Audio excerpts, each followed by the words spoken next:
Om Sai Ram, Om Sai Ram, Om Sai Ram. Sri Sachidananda Sadguru Sainath Maharaj Ki Jai. Sri Sachidananda Sadguru Sai Karnananda Maharaj Ki Jai. Sri Sachidananda Jagat Guru Bal Yugiraj Sai Nara Maharaj Ki Jai. Sai Leelavati Mata Ki Jai. Sri Sai Satcharitra Chapter 6 Ram Navami Festival and Masjid Repairs. Efficacy of the touch of Guru's hand. Ram Navami Festival, its origin, transformation, etc. Repairs of the masjid. Before describing Ram Navami festival and masjid repairs, the author makes some preliminary remarks about Sadguru as follows. Efficacy of the touch of the Guru's hand. When Sadguru is the helmsman, he is sure to carry us safely and easily beyond the world's ocean. The word Sadguru brings to mind Sai Baba, the perfect master. He appears to me as if standing before me and applying Udi sacred ashes to my forehead and placing his hand of blessing on my head. Then joy fills my heart and love overflows through my eyes. Wonderful is the power of the touch of Guru's hand. The subtle body, consisting of thoughts and desires which cannot be burnt by the gross fire, is destroyed by the mere touch of the Guru's hand. And the sins of many past births clean and washed away even the speech of those who feel agitated when they hear religious, ungodly talks attain calmness. The sight of Sai Baba's handsome form chokes our throat with joy, makes eyes overflow with tears, and overwhelm the hearts with emotions and awakens in us I am He, so hum. Brahma consciousness manifests the joy of self realization and dissolving the distinction of I and do makes us one with the supreme one reality. When I begin to read scriptures at every step, I am reminded of my Sadguru Sai Baba who assumes a form of Rama or Krishna and makes me listen to his life. For instance, when I sit to listen to Bhagavad, Sai becomes Krishna from top to toe, and I think he sings the Bhagavad or Uddhav Gita, song of teaching by Lord Shri Krishna to his disciple Uddhav for the welfare of the devotees. When I myself start to write anything, I cannot compose a few words or sentences, but when he, of his own accord, makes me write, I go on writing, and there is no end to it. When the disciple egoism props up, he presses it down with his hand and gives him his own power, makes him gain his object, and thus satisfies and blesses him. If one prostrates before Sai and surrenders heart and soul to him, then all the chief objects of life, that is, dharma, righteousness, artha, wealth, kama, desire, and moksha, deliverance, are easily attained unsolicitedly. Four paths of, that is, karma, dhyana, yoga, and bhakti lead us separately to God. Of these, the path of the bhakti is thorny and full of pits and ditches, and thus difficult to transverse. But if you relying on your Sadguru, avoid the pits and thorns and walk straight, it will take you to destination, God, so says Sai Baba. After philosophizing about the self-existent Brahma, his power, Maya, to create this world and the world created, and stating that all these three are ultimately one and the same. The author quotes Sai Baba's words guaranteeing the welfare of the Bhaktas. There will never be any dearth or scarcity regarding food and clothes in my devotee's home. It is my special characteristic that I always look to and provide for the welfare of those devotees who worship me wholeheartedly, with their minds ever fixed on me. Lord Krishna has also said the same in the Gita, therefore strive not much for food or clothes. If you want anything back of the Lord, renounce worldly honors. Try to get Lord's grace and blessings and be honored in His court. Do not be diluted by worldly honor. The form of the deity should be firmly fixed in the mind. Let all the senses and mind be ever devoted to the worship of the Lord. Let there be no attraction for any other thing. Fix the mind in remembering me always, so that it will not wander elsewhere towards body, wealth, and home. Then it will be calm, peaceful, and carefree. This is a sign of the mind being well engaged in good company. If the mind is vagrant, it cannot be called well merged in him. After quoting these lines, these words, the author goes on to relate the story of Ramanavami festival in Shirdi, as Ramanavami is the most celebrated festival at Shirdi, and another fuller account as published in Sri Sai Leela magazine of 1925, page number 127, is also referred to, and a summary of the festival as related in both these accounts is attempted here. Origin. When Mr. Gopala Gund was a surveyor in his survey department at Kupergaon, he was a great devotee of Baba. He had three wives, but had no issue. But with Sai Baba's blessings, a son was born to him. In the joy that he felt due to this, an idea of celebrating a fair or urus occurred to him in year 1897, and he placed it for consideration before other Sai devotees, that is Tata Patil, Dada Koti Patil, and Madhavrao Deshpande Shama. They all approved of the idea and got for it Sai Baba's permission and blessings. Then an application for getting the collector's sanction for celebrating the Urus was made, but as the village Kulkarni reported against holding the fair, the sanction was refused. But as Sai Baba had blessing it, they tried again and ultimately succeeded in getting the collector's sanction. The day for the Urus was fixed on the Ramnavami day. After having consultation with Sai Baba, it seems he had some purpose in this. That is the unification of the two festivals, the Urus and the Ramnavami, and the unification of the two communities, the Hindus and the Muhammadans. As future events shows, this end or object was duly achieved. Though the permissions was obtained, but other difficulties cropped up. Shirdi was a village and there was a scarcity of water. There were two wells in the village. The one is in use dried up soon and the water formed. The second was brackish. The brackish water was turned sweet by Sai Baba by putting flowers into it, as the water of the well was insufficient, so Tatya Patil had to arrange to get water from outside. Temporary shops were to be constructed and whistling boats arranged. Gopal Gund had a friend by name Damu Anna Kasar of Ahmednagar. He also was similarly unhappy in the matter of progeny. Though he had two wives, he too was blessed by Sai Baba with sons, and Mr. Good prevailed upon his friend to prepare and supply one flag for the procession of the fair. He also succeeded in inducing Mr. Nanasaheb Nimonka to supply another flag. Both these flags were taken in procession through the village and finally fixed at the two corners of the masjid, which is called by Sai Baba's Dwarka Mai. This is being done even now. The sandal procession. There was another procession which was started in this way. The idea of a sandal procession originated with Mr. Amir Shakar Dalal, a Mamadian Bhakta from Korhala. This procession is held in honor of a great Muslim saint. Sandal, that is chandan, paste, and scrapings are put in the thali, flat dishes, and carried with incense burning before them in procession to the accompaniment of band and music through the village. And then, after returning to the masjid, the contents of the dishes are thrown on the nimbar, niche, and walls of the masjid with hands. This work was managed by Mr.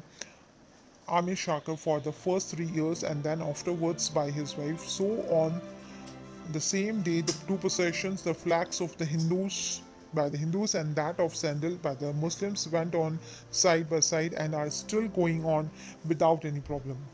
Arrangement. This day was very dear and sacred to the devotees of Sai Baba's. Most of them turned up for the occasion and took part in the management of the fair.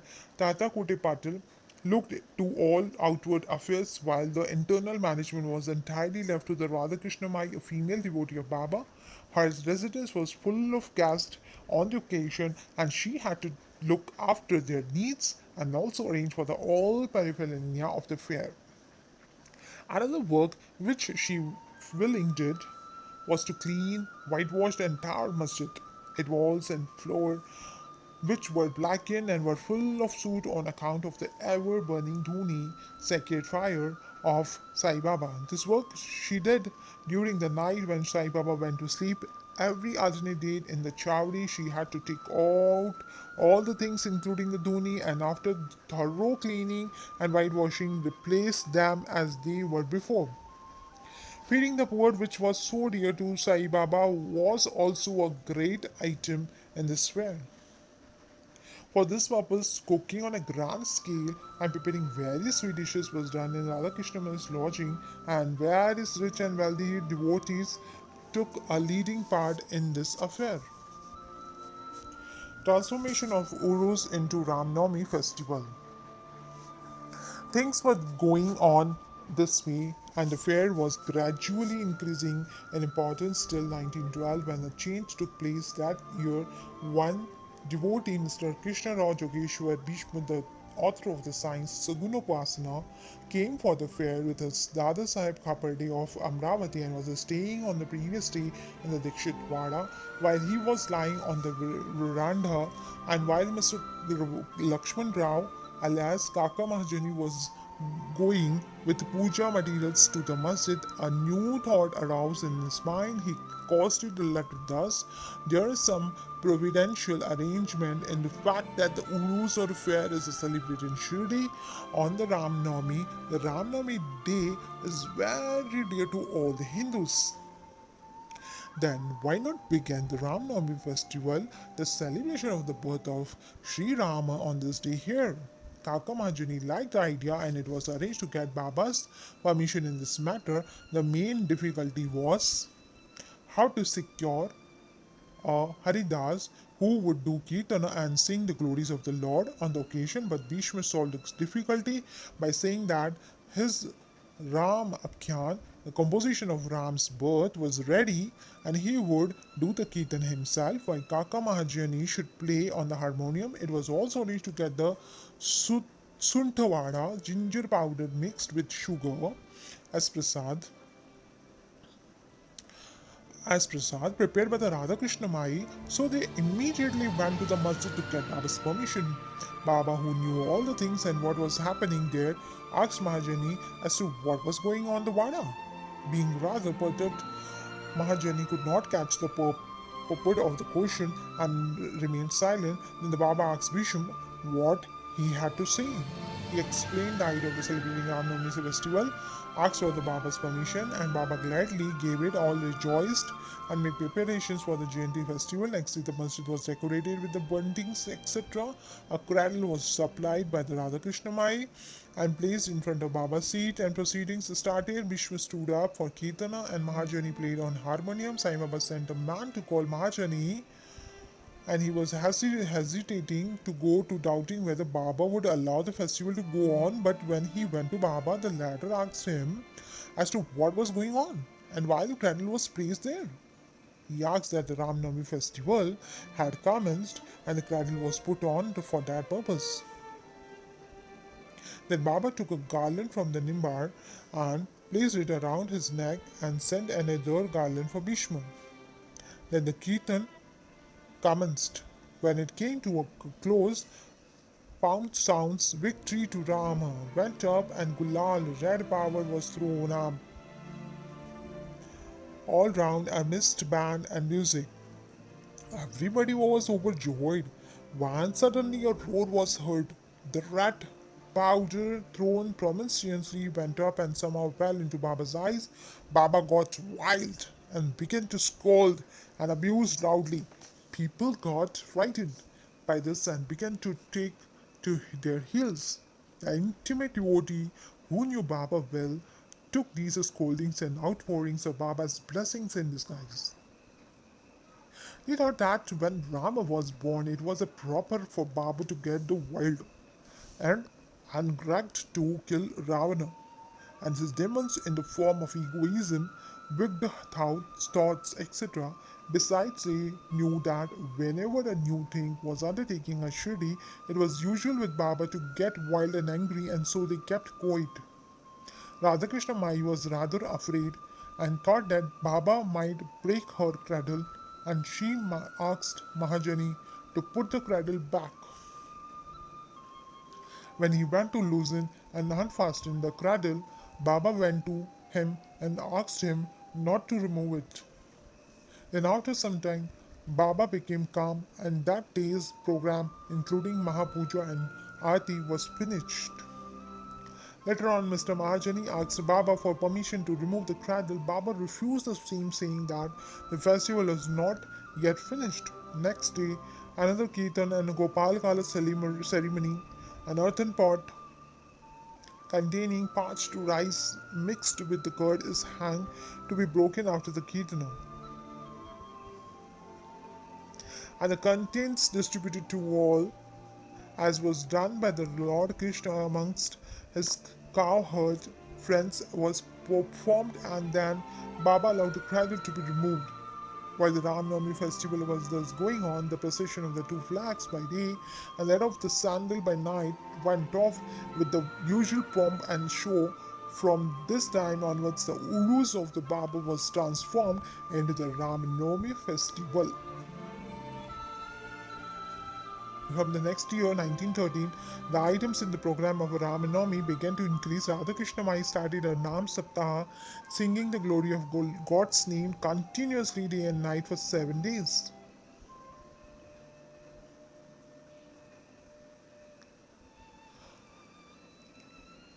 From 11th day of Chaitra. For this, all devotees took part by turns, and she also joined it sometimes early in the morning. As a Ram Navami festival is celebrated in many places all over the country, the difficulty of carrying Haridas was felt again. But 5 or 6 days before the festival, Mahajani incidentally met Balabua, who was known as a modern Tukaram, and got him to do the Kirtana. The next year, 1914, another Balabua, Satarkar of Birhad Siddha Kavate, district Satara, could not act as a Haridas in his own town. A plague was prevailing there, and so he came to Shirdi with the Baba's permission, which was secured through Kakasad Dikshit. He had a kirtan and was sufficiently recompensed for his labor. The difficulty of getting a new Haridas every year was finally solved by 1914 by Sai Baba. He entrusted this function to Das Ganu Maharaj permanently, and since that time he had been successfully, creditably conducting that function up till now. Since 1912, this festival began to grow gradually year by year. From 8th to 12th of the Chaitra, Shirdi looked like a beehive of man. Shops began to increase, celebrated wrestlers took part in whistling boats, and the feeding of the poor was done on the grander scale. Hard work and the sincere efforts of Radhakrishna Mai turned Shirdi into Sansthan. Paraphernalia increased. A beautiful horse, a plangian chariot, and many silver items, utensils, pots, buckets, pictures, mirrors, etc. were presented. Elephants were also sent for the procession. Through all this paraphernalia increased enormously. Sai Baba ignored all these things and maintained his simplicity and modesty as before. It is to be noted that both the Hindus and Mohammedans have been working in unison in both the processions during the entire festival, and there has been no confrontation or quarrel between them at all so far. First, about 5,000 to 7,000 people used to gather, but the figure went up to the 75,000 in some years. Still, there was no outbreak of the epidemic disease or any riots worth the name during so many years. Repairs to the masjid, another important idea occurred to Gopal Gund just as he started Uruz of Fair. He thought that he should repair and renovate the masjid. So, in order to carry out the repairs, he collected the stones and got them dressed. But this work was not assigned to him. This was reserved for Nana Sahib Chandorkar, and the payment work for Kaka Sahib Dikshit. Initially, Baba was unwilling to allow them to have these works done, but with the intervention of Mahasavati, a local devotee of Baba, his permission was secured. Baba took a small gadi for his seat, discarding the usual piece of sackcloth used till then. The 1911, the Sabha Mandap courtyard was also put in order with great labor and effort. The open space in front of Masjid was very small and inconvenient, and Kakasab Dikshit wanted to extend it and put a roofing on it, and after great at a great expense. He got iron post pillars and trusses and started work at night. All the devotees worked hard and fixed the post. But Baba, when he returned from Chavdi next morning, unrooted them all and threw them out. Once it just so happened that Baba got very excited, caught a pole with one hand and began to shake and uproot it, and with the other hand caught the neck of the Tatya Patil. He took by force Tatya's feet, struck a match, set it on fire, and threw it in a pit. At that time, Baba's eyes flashed like a burning embers. None dared to look at him. All got terribly frightened. Baba took out a rupee from his pocket and threw it there, and as if it were an offering, an auspicious occasion. Tatya was also much frightened. None knew that what was going on to happen to Tatya, and none dared to interfere. Bagoji Shinde, the leaper devotee of Baba, made a bold advance, but he was pushed aside by Baba. Madhav Rao was also similarly treated, pelted with the brick pieces. So all those who went to intercede were similarly dealt with. But after some time, Baba's anger cooled down. He sent for a shopkeeper, got from him an embroidered feta and himself tied it on Tatya's head. And as if he was being given a special honor, all the people were wonderstruck to see his strange behavior of Baba. They were at a loss to know what handwrite Baba so suddenly and what led him to assault Tatya Patil and why his anger cooled down, and the next moment Baba was sometimes very calm and quiet and talked sweet things with love, but suddenly, with and without any pretext, got enraged. Many such incidents, many may be related, but I do not know which to choose and which to omit. I therefore refer them as they occur to me. In the next chapter, the question whether Baba was a Hindu or a Mohammedan will be taken up, and his yogic practices and powers and other matters will also be dealt with. O to Sri Sai, peace be to all. Sri Sachidananda Sadguru Sai Nath Maharaj Ki Jai. Sri Sachidananda Sadguru Sai Karnananda Maharaj Ki Jai. Sri Sachidananda Jagat Guru Bal Yogi Raj Sai Narayan Maharaj Ki Jai. Sai Leelavati Mata Ki Jai. Om Sai Ram.